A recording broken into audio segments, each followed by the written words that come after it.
This is about the San Francisco Giants. Kids, it's time to burn it all. It officially is.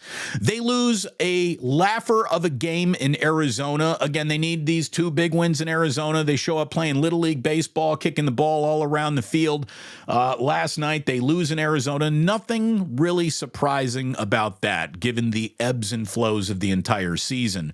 What is surprising, though, is the story that I saw yesterday in Sports Illustrated, written by Tom Verducci, who just wrote a scathing review of how the Giants go about their business.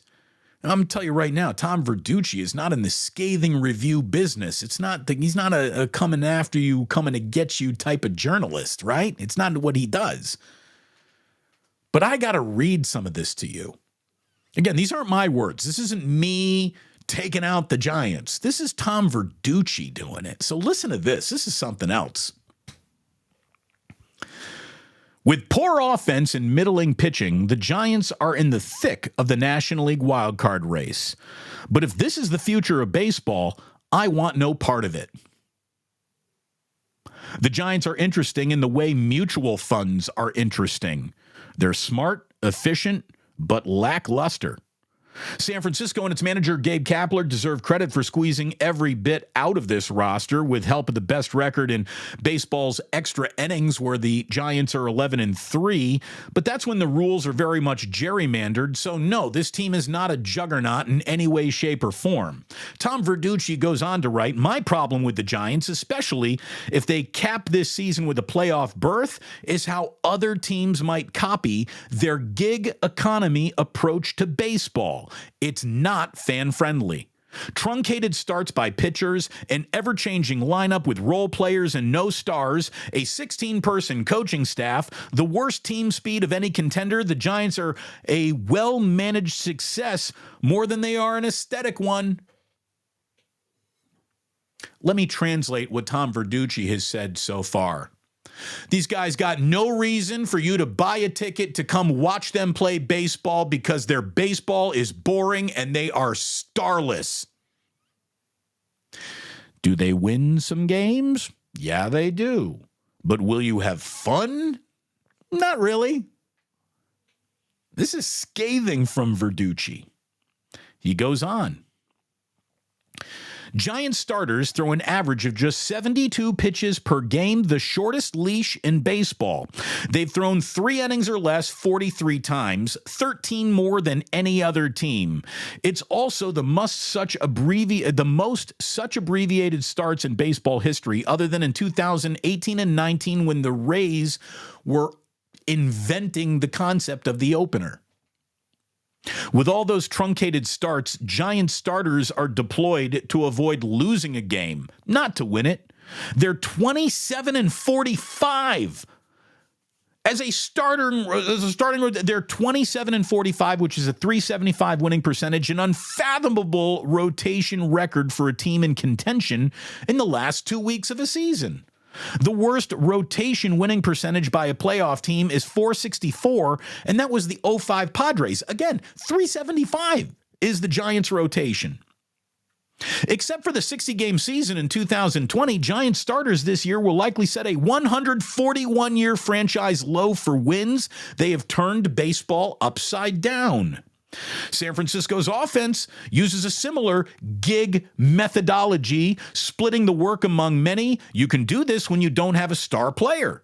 Kapler has never used the same lineup more than 4 times. He's used 13 players in the number 3 hole, including a different one every game in a 4-game series over this past weekend in Colorado. For the 5th time in the past 7 seasons, the Giants will not have a player with 80 or more RBI.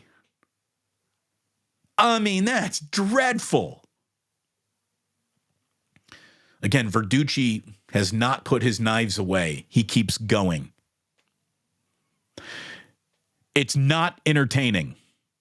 San Francisco ranks 15th in walks, 19th in home runs, 25th in strikeouts, 21st in runs scored per game, and 30th in stolen bases. Only the Yankees and White Sox have a lower average sprint speed than the Giants. What do they do well? Matchup baseball. No team has sent more pinch hitters to the plate than the Giants. They're seventh best in baseball at winning the platoon advantage on offense and fourth best at winning it on defense. Sorry, but that's not exactly something the ad department can work with when it comes to selling tickets, writes Tom Verducci. The new rules have made baseball a faster, more athletic, more risk-taking game this year, and with their lack of speed and star power, the Giants have completely missed that train. They also missed the attendance boost that accompanies that excitement, and this is where the Giants' biggest problem really lies. Are you ready? The Giants are one of only 5 teams not to get an attendance increase this year. Only the Nationals and White Sox, both non-contenders all year, have seen a bigger drop.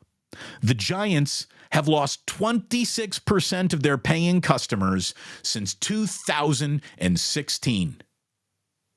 Wow. Wow. I mean, talk about ownership, even endorsing what Farhan and Kapler are doing, because they're just following ownership's marching orders. When you see an attendance drop like that since 2016, that's got to have your full attention as ownership. Is it all Farhan's fault? No, it isn't, because he got the job in 2018.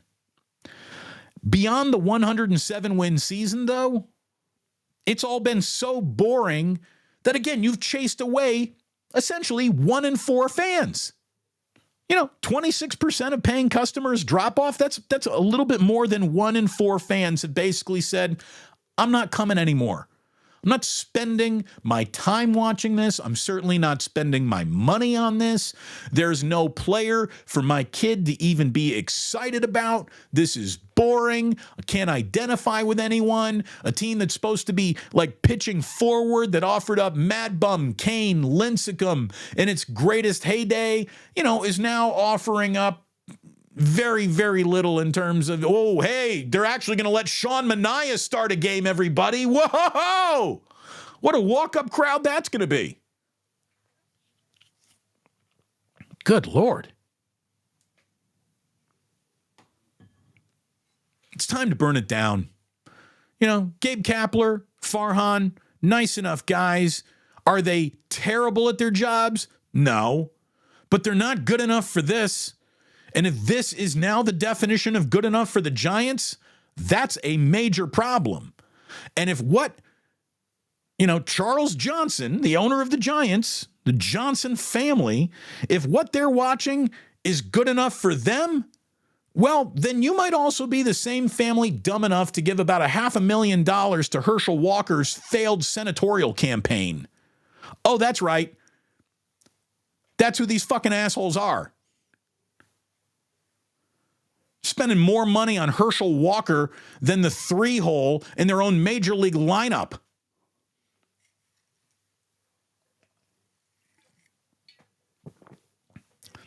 Scathing from Tom Verducci, basically saying, hey, even though there is a little market efficiency in how they go about, putting wins together, they're so titanically boring. It's like rooting for a math equation. It's not even Moneyball fun. This is mutual interest Moneyball fun. That's just brutal. That's just brutal again. What did he say? I got to read this again. I got to get this again. The Giants are interesting in the way mutual funds are interesting. Not mutual interest, mutual funds. The Giants are interesting in the way mutual funds are interesting. Oh my God, fire everybody involved. And look, their lack of athleticism, their lack of team speed, to be caught with your pants down in that department is a total miscalculation of the landscape. And isn't that what Farhan's supposed to be great at? knowing his way around market inefficiencies and whatnot. I saw from Jeff Passan. He wrote this. He said, the best invention so far this year in baseball has been this pitch clock. The pitch clock, writes Passan, has saved 24 minutes off the average game time.